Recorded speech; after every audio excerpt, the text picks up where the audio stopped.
You are indeed listening to Winnipeg's Classic 107. My name is Simon Rusnak. The Manitoba Chamber Orchestra wraps up their 50th anniversary season with a concert staging of Handel's opera Alcina. MCO music director Anne Manson, in collaboration with Geneviève Pelletier, artistic and executive director of the Théâtre Cercle Molière, transport audiences to an enchanted isle where the sorceress Alcina has spellbound the knight Ruggiero. This medieval tale of sorts features some glorious music, which was on full display in yesterday's concert. And if you weren't there, fear not, another performance takes place tomorrow. On this Friday morning, after opening night, Ruggiero has joined me in studio, sung by none other than mezzo-soprano Lizzy Hoyt. Welcome back to Classic 107, Lizzy. Thank you very much. How you feeling after yesterday's opening? I'm feeling very good. A little bit tired this morning, I'll be honest. But no, I thought opening went beautifully last night, and it was well received, and everybody played beautifully and sang beautifully. And it's such a pleasure to get to spend time with this music that we don't hear very often. Yeah, well Here. said. And a beautiful performance it was indeed. I guess this is a bit of a spoiler. You've been freed from the island, though this opera also premiered almost 300 years ago. So it's not really breaking news.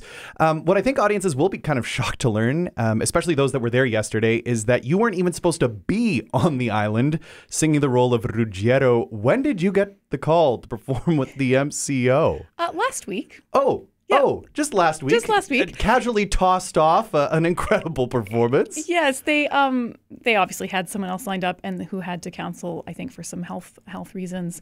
And I was on holiday in Europe on my last day. And yeah, I got a call from Anne saying, we need someone to fill in. Are you able to do it? And I thought, well, might as well just jump in. And I feel comfortable with the music of Handel. I don't think if someone had asked me to, sing a Strauss role a week out, I would feel comfortable doing that. But I thought, yeah, let's just go for it. I had sung one of the arias previously, so I knew I had one under my belt. Well versed in it, that's for sure. Lizzy, you absolutely killed it. You would never guess you got a call while you were in Europe to sing an opera role, a major role, a week out. And I mean, as you alluded to, your MCO debut last season was performing music of George Frederick Handel. What do you think it is about his music that suits you and your voice so well? Well, he is one of my favorite composers. He writes exceptionally well for the voice. He really, you can tell that he wrote specifically for certain singers. And so, for example, I found that a lot of the Carestini roles for me fit very well. I think Handel does a wonderful job of capturing specific emotions for characters through the harmony and through the sort of gestures that he writes. And so I find he finds something very deep in each of his characters to bring out in the music. So I really enjoy that. And then, of course, there's that whole sort of dance-like quality to Baroque music that I love, the liveliness, I love the da capo arias, hearing what people do on the second time through, the excitement of how people choose to ornament and stuff. I absolutely love it. And like I said, this particular role for me, I feel like suits my voice very well. And so I felt comfortable to just sort of jump in and say yes. And what a job you did. The singing yesterday really was outstanding. Joining you up on the stage, Andriana Chuchman singing the title role of Alcina, tenor Nolan Kehler as Oronte, contralto Nagar-Tremblay as your fiancée, Bradamante, and what a voice Rose has. Just some incredible singing. And then rounding out the cast, your mentor and teacher Tracy Dahl singing the role of Morgana. What can you say about the singing of your colleagues up on that stage? No pressure, right? Yeah.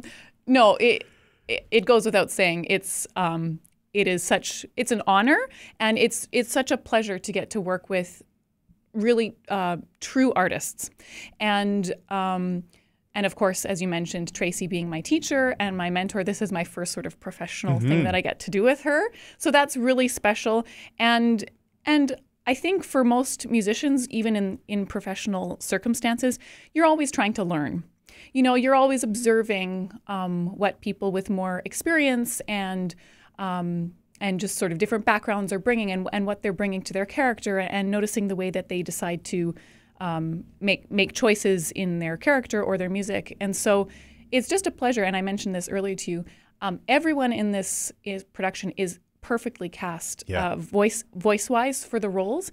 And so there's a certain seamless quality to me that I just feel like all the sounds match the characters and the music. And I'm just absolutely chuffed to be included. Yeah. Well, as an audience member, that just totally shone through in yesterday's performance. I mean, as you say, everyone was so well cast. Now, I'd like to talk more about the staging for everyone listening who wasn't at yesterday's show, because this is a semi-staged realization of the opera, right? Yes. So, I suppose the base would be it's a concert version, where we're not really in costumes, and we're there's a minimal set. There's some decoration of greenery, for example, and there's some wonderful projections up on the organ. But it is sort of supposed to be a quote unquote concert version. And so we have our music and we have our stands and stuff, but we try to bring, of course, still our characters to it, and just some basic staging for entrances and exits and some interactions. Geneviève, I think, did a wonderful job of finding that balance between, we recognize we're not on an opera stage, right? But finding some ways to have the story still be told with a little bit of action. It felt totally appropriate for the venue, the Crescent Arts Center, the Crescent Fort Rouge United Church. Right. The space was well used, in my opinion. Your eye would kind of go all over. It's not like the music got in the way at all when you were holding the scores. I really enjoyed the mood. It felt sort of verdant and green in there, as you said, with that greenery around, and the light was dimmed with the blackout cloth on the windows, and as you say, that projection done by Levissa Wiens, all part of this realization by Geneviève Pelletier. One other thing that was abundantly clear is that this is the first time the Manitoba Chamber Orchestra has done this type of thing, a staging, a concert staging, but a staging nonetheless of a full uninterrupted opera. And it just seemed like music director Ann Manson was totally in her element. Was that clear to you as a singer? I think so. Yeah, very much so. She had a clear, I think, vision for what she's doing musically, and she does such a great job of collaborating with the singer, and trying to make sure that we're comfortable and able to bring the things that we want to bring forward in our characters. So I think this was a success so far. We still have one more concert to go, but I hope that this ends up being, something that they maybe do on a semi-regular basis. Yeah, because they do it really, really well. And brought in were a pair of continuo specialists. I was chatting with Christopher Bagan and Carrie McGonigal in studio earlier this week. And they too, they filled out the sound so beautifully. And there's this sort of hybrid approach to historically informed performance and the active role that they had in the drama, working with the singers, keeping that recitative and the drama moving forward. And then just the playing all together in the arias. I mean, there's just some stunning moments in this opera, an opera that doesn't get a lot of airtime. It's sort of had a resurgence in recent years. And I think one thing that we need to address is it is sort of, I was just looking back on an MCO chamber chatter presented by MCO Marketing and Communications Director Conrad Sweatman. He described the plot as one that is totally bonkers. And I feel like that is the best description when it comes to this opera. It's a little all over the place, isn't it? It sums up Baroque opera in general, I would say. The stories are pretty convoluted, especially in the full-length versions. There's usually, again, people, this is common in opera, but people, changing clothes and pretending to be somebody else, and a lot of these sort of mythical stories. But yeah, back to the continuo section. I just want to, first of all, we're all three of us are from Edmonton, so we had a nice visit catching up on people we knew. You can find each other. Yeah, that's right. But they did do a wonderful job, and they're so obviously experts in this area. And the thing is, there are a lot of sort of, how would I describe it? Maybe sort of some challenging turns, at the ends of the arias, where you really need people who fully understand the style and are able to follow and support, again, what you're trying to do artistically. They just did such a wonderful job. But back to the story, I think one of the great things, even with these sort of mythical bonkers stories, is how it ties into Handel's writing. Yeah. Is that it, despite the fact that this is some sort of enchanted forest and this witch sort of woman, Handel always finds this sort of humanity in all, and there's something so relatable in all of the characters, despite bonkers quality to the story. Yeah. People really should check it out. Again, there is a second performance, the last performance, taking place tomorrow, 7:30 p.m. at the Crescent Fort Rouge United Church, the Crescent Arts Center, 7:30 p.m. And one other thing I want to mention, too, is that there is this sort of handy-dandy booklet that I have with me here in the studio, as you can kind of follow along in terms of the drama. It is written out not only with the Italian, but also the English, and then a French translation as well, which I found particularly helpful. I liked following along. Once I figured out, where we were at in the drama, like you say, there were a number of cuts made, but it moves along so smoothly. And a good part of that also has to do with Andriana Chuchman, who serves as narrator, kind of working from the back and keeping that dialogue and drama moving forward, right? Yeah, because there are so many recits, those sort of spoken parts in the opera, in the original score, and those can add a lot of time, and so I think it's been really nice to have her moving the story along just with a simple narration in between. It really sort of keeps the pace moving, and she's done a wonderful job filling in. And it's challenging for her too. The cues of speaking over the orchestra at certain times and making sure to come in at the right times and work off the opera singers. So she's been wonderful to work with.